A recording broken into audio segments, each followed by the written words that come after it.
建國一代配套係為咗表達全體國人對你嘅敬意。各位姊妹，摸清底牌，我同你哋講點樣行運一條龍。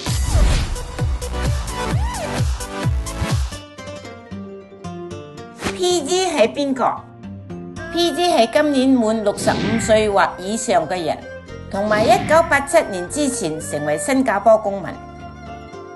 嚟緊9月，你就會收到你嘅 PG 卡，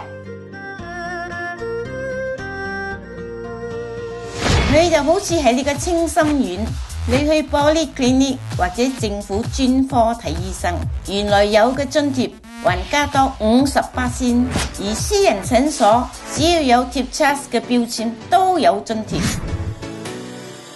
政府根據你今年嘅年齡，俾你200蚊至到800蚊，填補你嘅保健儲蓄戶口。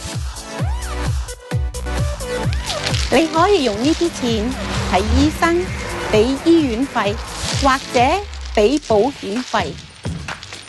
嗱，呢啲就係9連環，咁就話今年7月開始，年年都有。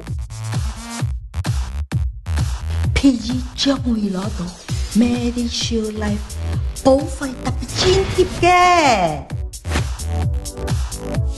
有咗好嘅保健配套，人生就好似花滿樓，冇得頂㗎喎。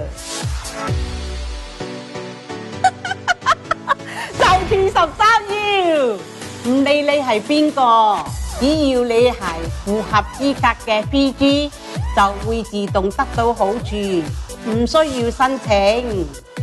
嗱，我怕你唔記得，我講多一次。記住，東風就係今年9月收到你嘅 PG 卡，意思就係你去polyclinic或者政府專科睇醫生，原來有嘅津貼還加多58%，去貼有 CHAS 標籤嘅私人診所睇病都有津貼。南風就係根據你今年嘅年齡，每年有200蚊至到800蚊，填補你嘅保健儲蓄戶口。西風就係俾你終身的 Medishield Life 保費津貼。北風就係好處自然嚟，你唔使要去申請。